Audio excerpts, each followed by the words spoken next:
No one's listening to. I'll check it. I saw a thing. I saw a thing. Yeah, it's recording. You reflected off of your Sega CD games. Yeah. Lovely. Those cases, Off those man. delicious Sega CD games. Yeah. Are you ready to edit So the beautiful. video? Yeah. Like the first 3 minutes. Yeah. Okay. So this will be episode 2, sponsored by Lion & Cool. Coca-Cola. Oh, Be boy. a dreamer. I was thinking about wearing my monster That sounds shirt. right. I got my game shirt on. Woo! Threadless. Why does everybody keep Alright. saying that? Is everybody ready to start recording? Yeah, sure. Yeah. Born ready. You were not. I was born to rock and roll. I was born late. And we're recording. Shouldn't have. I was born late. What are you talking about? Hold on. I wasn't ready. That's fine. I edited it. It's good. Okay. I know what I'm doing. I think. I know fade in, fade out. I know how to amplify. There you go. That's all you really need. Oh, shut up. Everyone shut up. Okay. Oh crap! I should probably put tape over this. Hey! No. It's fine. No. Take it off, baby. Yeah, just take it off. Oh, yeah! Oddly comfortable. I'm not advertising my corporate overlords. I'm not hearing a no! I am. Hey, like the relevancy of my shirt. What's relevant about that? There's nothing relevant about that. Star Wars. How is that not Anyway, relevant? Okay, it is. do Just this. shut up. Let it happen. I'm all about being a dick to Steve, but not when it's completely wrong. That's when it's funniest. I mean, we gotta try not to tap on the table. Oh, sorry. That was bad last time. Was it? Who's doing it? I don't know. Everybody was, including myself. I did it. Just keep your hands Try to. and don't go up and down. Try. Everybody try. All right, we're ready when you are, homie. Welcome back to the game room, where wall to wall, there's most definitely something for all. And I would like to start off with saying a welcome back to Ryguy. Yay! I'm happy to be back. It's been a while. High five. Stop punching Moral me. support! Yeah. What? John. We high five here. Yeah, we do. And boy, does it feel good. Oh, you missed the introduction of moral support. Yeah. You No, poor, I heard poor it. soul. I heard moral support. With me as always, Pac-man, Good evening. Crisco, Indeed. and bringing up the rear like he does, Steve-O. Hit me with some more support. What's up? Moral support, Steve. Alright, gentlemen, would you like to hear what's new in the news? Yes. Yes. Always. So, Ryguy, you kind of had something happen with, like, work and IGN or something? No big deal. No big deal? No big deal. Well, tell me about it. Alright, so you guys have heard me blather on and on about my Pac-Man clock that I made for the Bradford Exchange where I work for, and going behind the scenes a little bit, we were able to set up an unboxing video on IGN, and it just hit yesterday.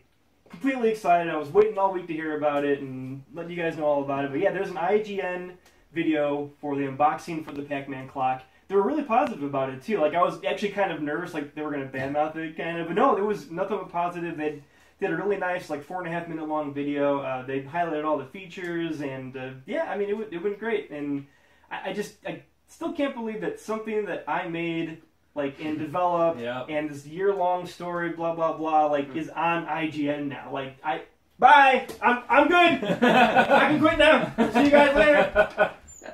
He's not coming back, is He he? literally just left the room. Son of a bitch. Is he gonna go all I the way had around? Well, I had questions. Thank you for your 10-second guest I appearance, Ryan. had questions. What's the question? So, the thing that they pointed out I thought was interesting, I didn't know about it. Did you go for the Japanese look? Like that? No, I didn't. And I caught that too. What it is we had to work from Namco's style guide. Right. So it's all, what their style guide says that they took, like, it's an old school style but kind of modernized, I guess, for today. So none of that artwork did appear on the original arcade games. I thought Right. it did, though. It's inspired by. Okay. Is the best way I can put it. Okay. It's inspired by, but it is more like, if you turn around and see that poster right there, that's kind of what the old Pac-Man looked like. But it's updated, so it's all using Namco style guides. And the cool thing is that they let me make a 3D sculpt out of like a 2D image. Because originally, actually, they kind of slapped my hand because I used the Smash Brothers model for Pac-Man. That's funny. And they're like, no, it's not part of our style guide. And I'm like, how am I going to do? That's funny. So I said, okay, you've got this 2D style guide. Can I take this 2D Pac-Man and make him in 3D? And they're like, yeah, go for it. So I did that, and they approved it. And so the guy's not wrong on the unboxing video, but it's I look at it more as like the Smash Brothers Pac-Man is the way to look at it. So. Okay. But yeah, I mean they did a nice job on it. I'm super appreciative of it. I mean it's going to be in front of a lot of people now, and I hope that really spikes sales. So here's hoping. That's it. I mean, just let that sink in for a second. Like, you know what I mean? Like, your thing now is hanging up in the IGN offices. Yeah, my Pac-Man clock is too. He was insinuating his private parts.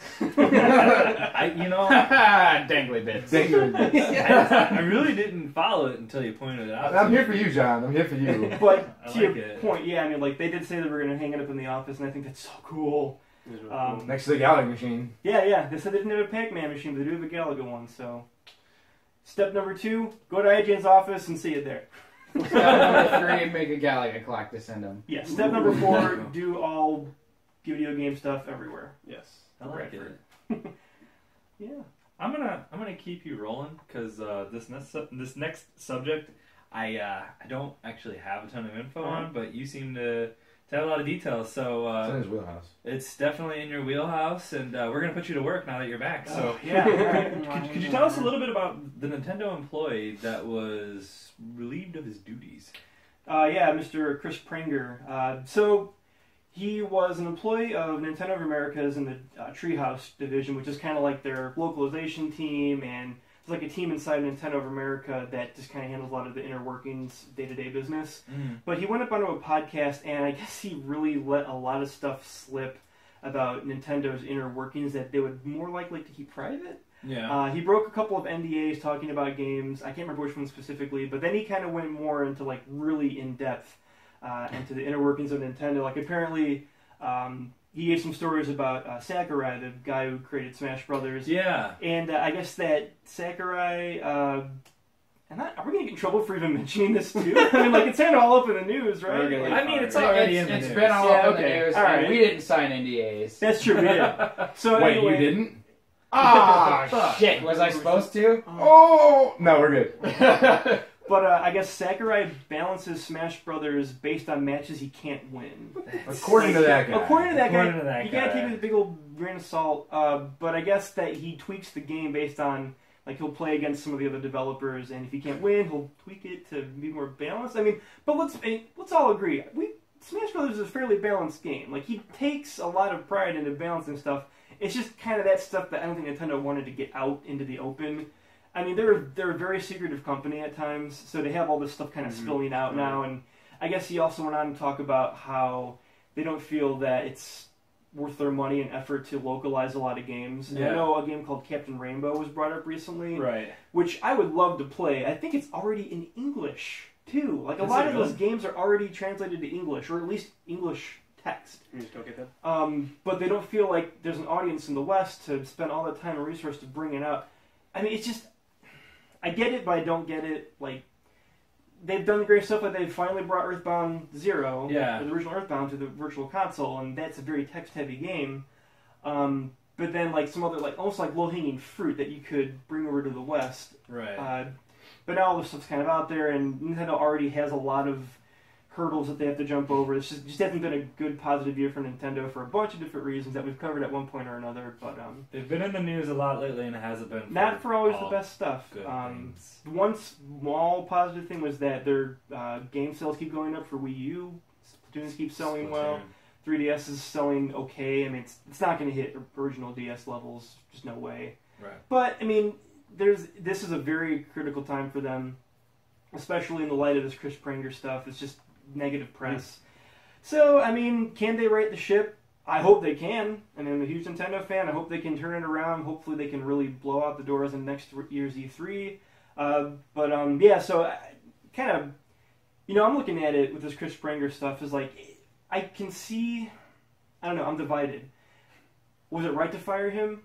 I don't know. He did let a lot of stuff slide through. Mm-hmm. But it's like if you were talking about Pepsi stuff at work all the time, and you're a Coca-Cola guy, like, would you get a slap on the wrist? No. He also hasn't signed a specific agreement that prohibits him from That's true. discussing And Pepsi stuff. And I think that's the big no-no that he did. Like, should he have been fired for breaking NDAs? It's a pretty serious thing. I mean, everyone in the industry has to sign them to not let stuff slip. Mm-hmm. Stuff inevitably gets out anyway through one source or another. But this guy, he was like very vocal and very much in front of people because he was on a recorded podcast. So I don't think he really should have he should have known better. I think than Absolutely. He should have known. He should have known full well that he was going to get fired going into it. Yeah. I mean, an NDA is a binding legal contract. If you sign it, you know exactly what's going to happen if you screw up. Yeah, and he posted this really heartfelt story on Facebook about how he's lost all of his insurance for his family and his kid now. It's like, it's a really messed up situation. Like, you think he's kind of know what he's getting himself into by doing this stuff. Yeah, it's messed up and unfortunate, but had it only been like one little line of a slip of something like, oh, we've got yeah, wait. but no, he just kept going and going and going and gushing about all the stuff, and it was ouch, ouchies. So I don't know. What do you guys think about it? All right, Looking at you, Pac-Man. Wow. Why me? Because you're the resident Nintendo hater.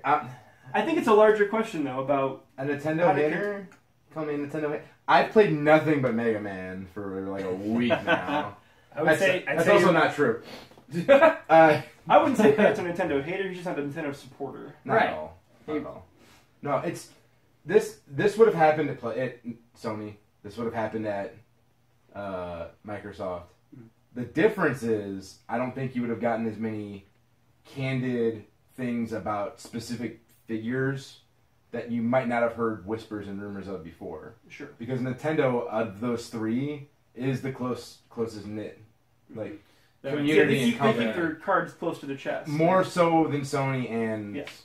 And I keep wanting to say Sega because I just read that book. Microsoft. Yeah. Like, you know more about what those people are doing. You know more about their personalities and that kind of thing because they're more of an open, more transparent company. Whereas Nintendo traditionally very closed, very behind closed doors, and rightfully so because obviously they're in a business and they're not trying to show their cards to competitors. Sure. But this would have he violated NDAs. Like, you can't get away from that. No, it's as sad as that story is. Yeah. He should have known. I'm guessing what happened is he didn't realize or anticipate how popular either the guy's podcast he was on was, or he himself was, or what he was saying would catch on as much as it did. I was reading some blurbs on the Kotaku article covering this, and it said, I knew I was in trouble when someone pointed at me and said, "Hey, you're on Go Nintendo." Like, oh, really? Yeah, that's. I guess when you hit, you're just like, "Well, I'm gonna start packing up the dust now." Deuces. Like, that's, you had to know that was coming. Right. Yeah. I mean, game over. When you say anything inflammatory, well, not even necessarily inflammatory, so much as something that's gonna spark that much discussion. And some of it's embarrassing for the people that are involved. I mean, I'm sure Sakurai didn't want people to know that he's kind of a sore loser. Right. And I don't disagree with that. But I mean, by and large, it doesn't sound like it was necessily just inciting chaos or trouble. Malicious. Right. But if you look at the individual statements, though, like the localization statement, like, people are always constantly bitching about, hey, why doesn't this game come over? Yeah. Why doesn't this game come over? And I mean, Atlas can't do everything. Like, Atlas is like the big company known for bringing over those obscure Japanese titles. They're the working designs of our day. Yeah. so I love that we bring up working designs. I love it. Didn't Atlas start from the remains of working designs? No. Atlas has been around almost as long as Working Designs has. Atlas brought over Ogre Battle, I think. Really? Yeah, definitely Tactics Ogre was Atlas published. I know they brought over a game that I'm sure none of you have played called Car Show. You want me to grab it for you? I'll get it. Yeah. It was late 90s. It's boxed. We're in the game room. You're welcome. That was Enix. Ogre Battle was Enix, now I'm thinking about it. Yeah. But the big Japanese buffs, the guys who were looking for those niche games are always complaining, why don't we get more? Yeah. And this guy's telling you, there's no money in it. Yeah, they're not going to waste the resources. The and time. 30,000 people who really want it aren't getting their friends to buy it. Which, from a business standpoint, I can kind of understand, but I don't know. I mean, It's still disappointing. it is disappointing, especially for all those hardcore, Nintendo fans out there to hear like the company that they love is like not, going to, bother being. Look. Nintendo's a business. Yeah. Right. They have to make money. If there's no money in it, then I'm not mad at them for not doing it. And that's kind of my standpoint. Like, no matter how much you love them, no matter what else has happened, they're not gonna be throwing money away on something that they know is a poor investment. And that's just the bottom line as any company. If you look at something and go, objectively, there is 0% chance that we're gonna get everything that we throw into this bag. I think that's sorry, go ahead. No. I think it's kind of why Nintendo didn't step in when Starman.net was doing the translation of Mother 3, because they're basically doing the work for them for free. Right. And you can go. Granted, you can't buy it on a Nintendo system. You have to play it on your computer through emulator. But I think it's kind of why they didn't step in and shut them down. Yeah. Because they did all the work for them. That game is still being translated in different languages today. Yeah. I just saw an Italian translation come out for that game. Wow. Like the love for that series is amazing, and at least they've identified a little bit of it.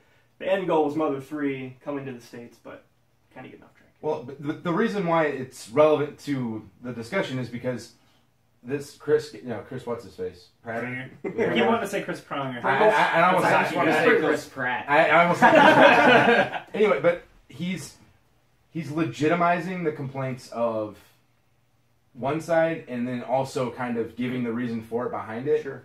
But it doesn't keep anybody from still screaming about it. It actually just adds It's fuel to the fire. Exactly. And that's the last thing. Bad press is the last thing anybody needs, especially Nintendo. Yeah. Mhm. So, In all reality, what? It confirms a lot of fears. It does. He confirmed a lot of what people were saying. Yeah. Or thinking. But on the scale of reasons Nintendo probably fired him, I would say letting the cat out of the bag on something that is basically common knowledge is fairly low on his list of offenses. Yeah. I don't even know why he would volunteer to that interview. I think it was supposed to be more of a PR, like positive thing, and then he just kind of went into all these. Like, I'm not sure. I'll be honest. I didn't watch the podcast that he was on, or maybe they even pulled it. I'm not sure. But I'm not sure what prompted him to even start talking about all this. Oh no, stuff. it's still up our clips. It is still up. Yeah. Okay. You know what? Perfect example, and we're not, let's not say exactly what we were talking about. Perfect example of this. Mm-hmm. You had some things you wanted to say in regards to the clock. Sure. But we agreed kind of beforehand, maybe it's not a good idea because maybe your company wouldn't like that. Correct. Mm-hmm. So you were smart enough to go... censor yourself. To censor yourself. Yeah, and you know what? You gotta be smart enough to do that. Yeah, you do. Especially, I mean, and this is a small deal compared to what Oh, he was talking Oh, about. absolutely. but still, you gotta have the sense and the business smarts to not damage the company that you work for. Right. If I was ever, so I'm not going to say who I work for or what I do, but if my company... McDonald's. No. No. I'm the highest paid burger flipper in the world. If I was ever approached by any member of the media regards to my job and I said something to him, that's grounds for immediate dismissal. Mm-hmm. Period. End of sentence. It just is, and they tell you that. It's part of your introduction to the company. Sure. Same thing when we were in the military. You can't speak to the press. You just can't. You can't do it about anything. Of course. That's part of the job, and you sign up when you do it. Should have known better. Yeah, Should've known that's better. why my argument is he broke an NDA. Yeah.